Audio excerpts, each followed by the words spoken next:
안녕하세요. 5월 6일입니다. 여러 날 동안 유튜브로 인사를 드리지 못했습니다. 오늘은 23년 전에 쓴 글 한 편을 찾아서 그 이야기를 같이 나누어 볼까 합니다. 저는 2001년에 쓴 글이지만 아직도 그것이 함께 고민을 해볼 주제라고 생각을 합니다. 그때 쓴 글의 제목은 아주 짧은 글이었습니다. 뉴욕 테러 참사와 근대 올림픽 정세입니다. 무슨 뜬금없는 얘기냐 그럴지도 모르겠습니다.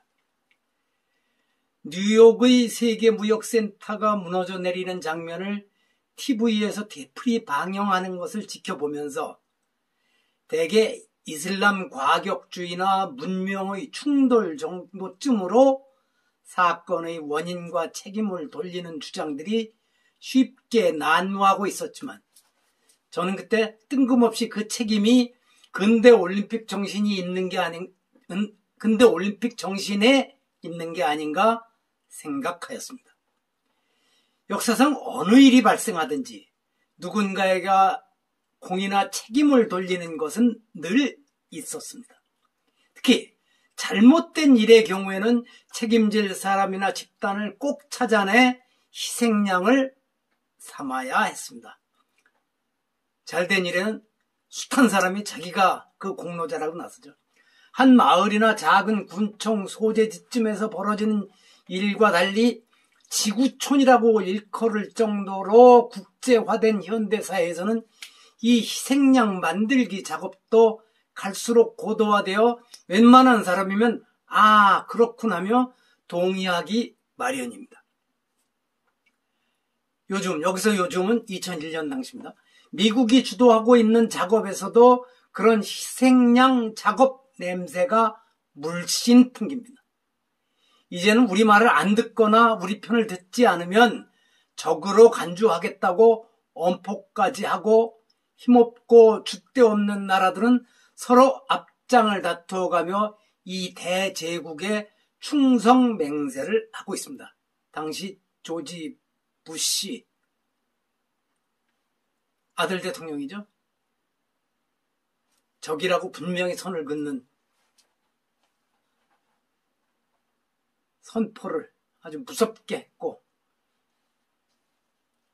한국을 비롯해서 숱한 나라들이 어쩔 수 없이 거기에 이름을 올렸죠. 극단적 미국 중심주의자로 문명 충돌론을 주장했던 헌팅턴이라는 사람이 새삼 조명을 받았는데 정작 그는 이번 테러와 이에 대한 대응 전쟁이 문명의 충돌은 아니라고 하였습니다. 과거 미국 중심의 세계, 소위 박스 아메리카나죠. 건설에 필요하여 그런 주장을 펼쳤는데 이제 이 주장이 이번 전쟁에서는 방해가 될 뿐이라는 것을 깨달았던 것입니다. 역으로 이슬람권에서는 정치적으로 유리하게 하려는 목적에서 이번 사태를 이슬람과 기독교 문명권의 충돌로 몰고 가는 것이 눈에 보입니다. 참으로 아이러니컬하다고 할 수밖에 없겠습니다. 문명 충돌론에 있어서 공세적이었던 극단적 미국 중심주의자는 아니다고 하고 수세적이던 이슬람권에서는 공세적이 되었으니 말입니다. 각설하고 제가 110층짜리 건물이 무너져 내리는 것을 보면서 느닷없이 근대 올림픽 정신을 떠올린 이유는 무엇일까요?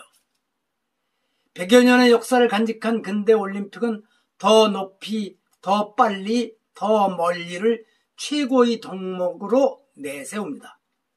이 근대 올림픽 정신은 지난 100여 년 동안 이 세계의 지배 이데올로기였고 지난 세기 동안 우리 인간은 참으로 더 높이, 더 빨리, 더 멀리를 위하여 안 모르고 달려왔습니다. 상상해보면 잘 아실 것입니다. 얼마나 빨라지고 얼마나 높아졌으며 또 얼마나 멀리까지 나갔는가를 말입니다. 그러면서 우리 모두 이런 것을 두고 발전이라고 하였습니다.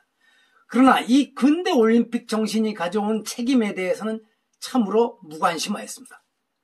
더 높이의 환상은 우리 눈으로는 보이지도 않는 아주 높은 곳에서 폭탄을 퍼부어 세상을 망가뜨릴 수 있는 폭격기를 만들어냈고, 한순간에 무너져 내려 수천 수만 명을 죽음으로 몰고 가는 초고층 빌딩을 지어댔습니다.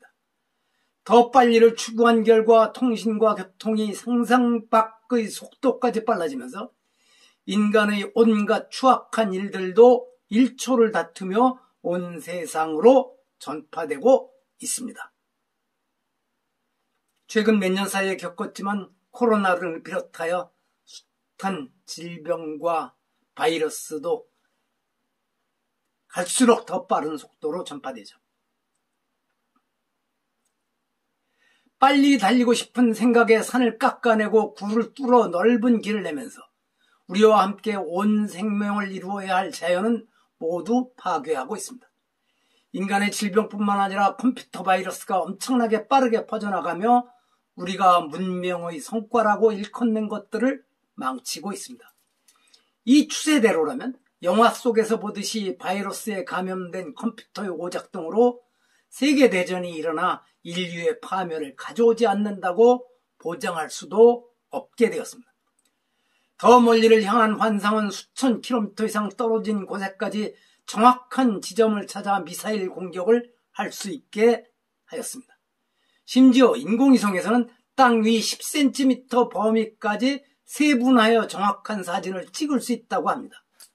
수만 킬로미터 떨어진 우주 공간에서 내 일거수일투족을 감시하고 있다니 상상하기조차 끔찍합니다. 제가 어렸을 때 102층짜리 미국의 엠파이어 스테이트 빌딩이 세계 최고라고 배웠습니다. 그 다음에는 이번에 무너져 내린 뉴욕 세계 무역센터가 그 자리를 이어가는가 싶더니 말레이시아의 페트로나스 빌딩이 들어서자 그 최고의 자리를 내주고 말았습니다.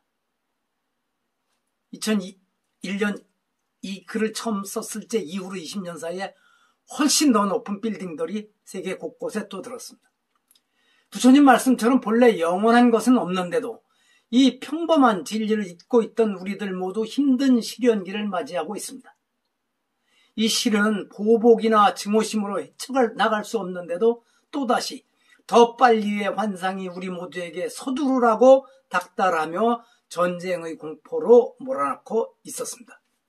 하긴 더 높이, 더 빨리, 더 멀리의 올림픽 정신은 어느새 우리 불교계도 강타하고 있습니다. 동양 최대와 세계 최대의 불상을 모시는 일은 쉬지 않고 계속됩니다. 35m 높이의 동양 최대 불상을 모셨다고 자랑하더니 다른 쪽에서는 45m 높이로 불상을 모시겠다고 하여 문제가 크게 벌어지기도 하였고, 인도의 붓다가야 근처에는 어느 회사에서 한국과 일본의 1000배 관광객을 유치하여 돈을 벌려고 150m 높이의 미륵부처님을 모신다고 나서기도 하였습니다. 이 일은 그 다음에 추진이 잘 안 된 것 같습니다. 부처님 1. 불사도 내 재임 중에 마치겠다며 빨리빨리를 외치고 있습니다. 그러니 온통 부실 덩어리이고 심지어 조상님들이 남겨놓은 성보를 복원하면서도 그 빨리빨리 정신으로 서두르다가 이 일을 망쳐놓고 있습니다.